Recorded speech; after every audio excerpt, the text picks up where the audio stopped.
Sally Field has just broken everything you ever knew about Forrest Gump. For 3 decades, she held a secret so heartbreaking it would make you see one of Hollywood's best-loved movies in an anthology all over again. As millions rejoiced with her as the ideal mother figure in the tale, Field silently suffered something that would shatter the majority. The job that the public perceived as being one of the career highlights was, for her, realizing she had been given a career death penalty, and she knew it from day one on the set. But the reality is that it was not about one casting choice or one film. What occurred to Sally Field during Forrest Gump revealed a dark, unspoken truth that all women in Hollywood sooner or later face, the point at which she is no longer deemed young enough, attractive enough, or current enough to occupy the center stage. When Field finally broke what had actually transpired behind those tear-jerking scenes, the world was compelled to reassess not just Mrs. Gump, but the system that placed her there. The truth wasn't only unjust, it was brutal. And the most cynical thing was that everybody in the business had simply taken it for absolutely normal. It was 1994, and Forrest Gump was already set to become a cultural phenomenon. Tom Hanks was about to deliver a performance for the ages, Robert Zemeckis was about to direct with unbridled vision, and the marriage of emotional storytelling and innovative special effects would soon turn the film into a generational phenomenon. To the masses, it was a tribute to courtesy, determination, and the American dream. But for one of its lead stars, that same endeavor had a secret price tag nobody anticipated.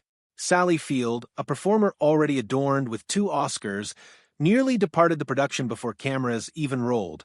She had been in initial script talks when hesitations crept in, not because she believed the script was bad, but because she knew in her heart that taking the role would forever change the way Hollywood perceived her. The handwriting was already on the wall, and what it wrote scared her to death. Nevertheless, Hollywood has the ability to make some offers almost impossible to decline. Forrest Gump was Oscar material written all over it. Robert Zemeckis was riding high from Back to the Future success. Tom Hanks was already being talked about as Best Actor frontrunner, and Paramount was investing big in this quirky but sweet script. For any actor, being invited to be a part of such a picture would be akin to being offered a golden ticket. But Field, who stood towering over most of her peers, couldn't help but feel that this was no gift. It was a trap. And yet she took it. As she stepped onto the set, she did so as not some up-and-coming actress hoping to get a leg up, but as Hollywood royalty. This was the woman who had ruled television with Gidget and The Flying Nun, then shocked critics by demonstrating her dramatic capabilities with Norma Rae and Places in the Heart. By the time Forrest Gump appeared, she was one of the most respected, awarded, and capable actresses in Hollywood. On paper, there was no way that she shouldn't have been overjoyed to play Mrs. Gump. Instead, her heart bottomed out. She knew right away what the part represented, and it haunted her. The script itself was strange and dangerous. No one knew if audiences would accept a film about a man with intellectual disabilities who stumbles through some of America's most significant historical events. But Field's reluctance wasn't actually about not knowing the tone or box office viability of the film. It was about what the casting decision said about her and about women in her position. She had been asked to play the mother of Tom Hanks, an actor who was, in reality, 10 years younger than her. Think about that for a moment. It's one thing to play slightly older than your years on screen. It's another to play the parent of someone who, in life, is something close to a peer. For Field, the numbers didn't work, but the symbolism did. At 47, she had been officially, if quietly, relegated to the mother category. That clicked in her mind like a punch. Hollywood's unspoken rules had long dictated that women are only romantic leads for so long. By 40, the transition typically occurs, abrupt and merciless. In an instant, women who were previously hailed for their depth and hotness are relegated to maternal, sage, or background roles. Their male counterparts, meanwhile, continue to star in action flicks, romance, and dramas well into their 60s, 70s, even 80s. For Field, this was more than a role. It was the industry sending her a message. You're done as a leading lady. From now on, you're the mother, not the star. The irony was suffocating. Sally Field needed the work. She wanted to be part of something important. And yet she knew deep down that saying yes would alter her career trajectory forever. So she smiled, acquiesced, and embarked upon what would be one of her favorite performances, despite the fact that each successive scene sliced her more painfully than the previous. To play Mrs. Gump was not only acting. It was performing while at the same time grieving the loss of an entire chapter of herself. And yet, still, the casting choice went unchecked by producers and studio executives. No one in the room found it peculiar that a woman a few years younger than her co-star was being asked to play his mother. No one raised an eyebrow at the ridiculousness because Hollywood had conditioned the world so well that it was just accepted as normal. Everyone assumed it. Women a certain age only lived to support male stories, never in their own. As shooting started, Field's inner turmoil only grew stronger. Robert Zemeckis was demanding, painstaking, and unyielding in his vision. His perfectionist direction translated into working long hours, doing retakes, and making endless changes. Field frequently found herself in conflict with him concerning Mrs. Gump's emotional center. She imagined the character one way, he imagined her another. Their arguments were sometimes fierce, creating a tense environment. But, ironically, that artistic conflict added to the richness of her performance.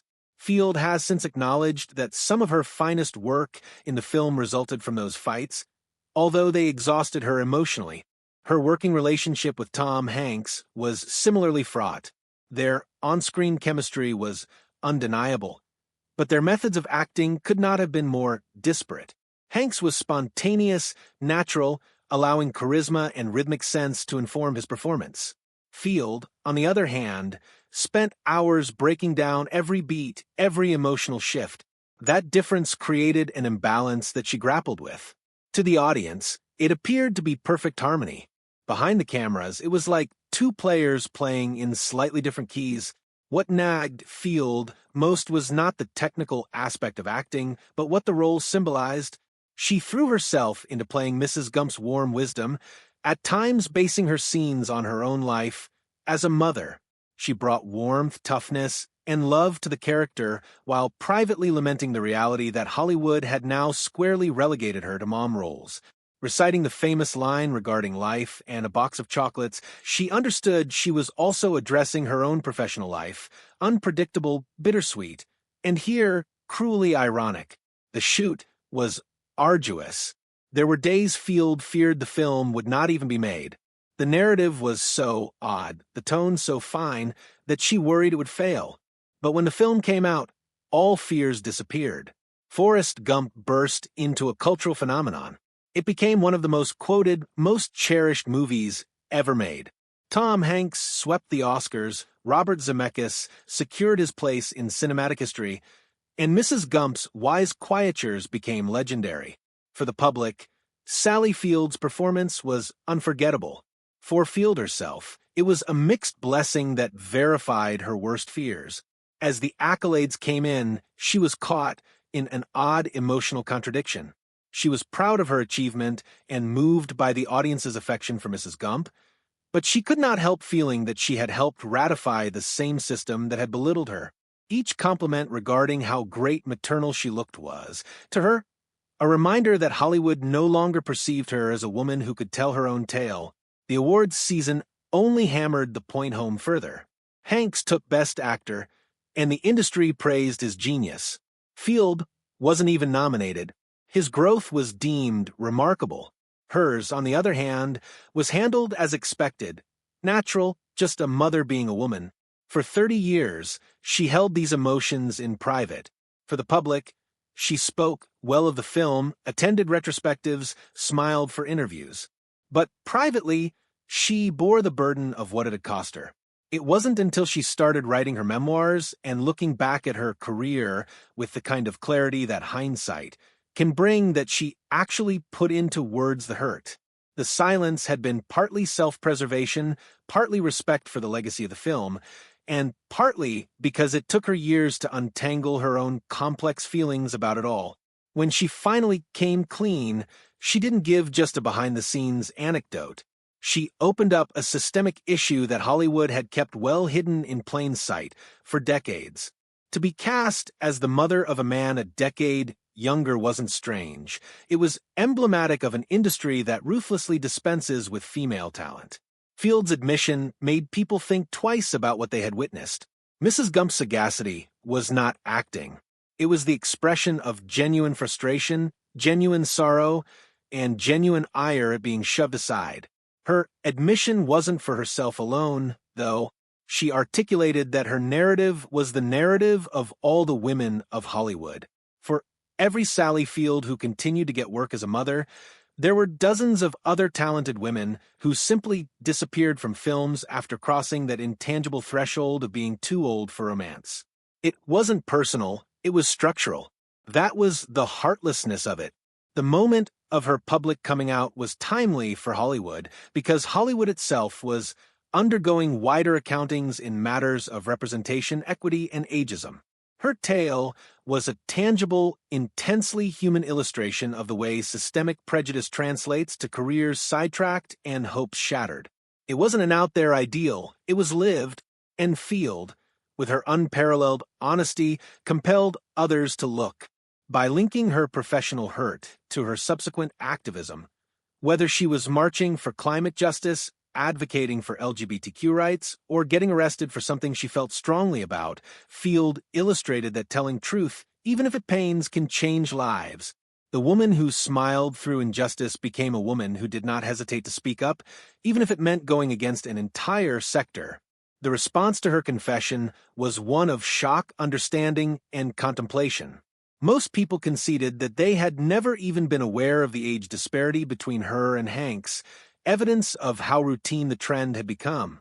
Some employed her account as a clarion call for change, noting that if this was allowed to occur to as skilled and acclaimed an actress as Sally Field, then it was occurring to many women without such prominence or power.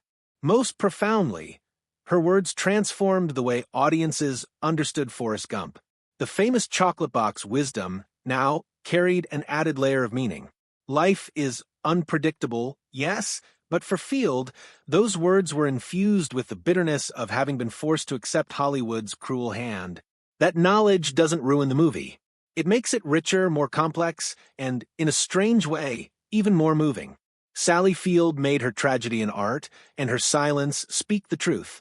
By finally shattering 30 years of silence endurance, she altered not just the way we look at Forrest Gump, but the way we look at Hollywood and women. It might just be the most significant part she's ever acted. Not Mrs. Gump, but Sally Field herself, standing up to let the machine tell her story with her having a voice. And when you see her on screen today, you're not seeing a performer recite words. You're seeing a woman who endured pain with dignity, turned it into insight, and ultimately became a voice so that future generations may not have to.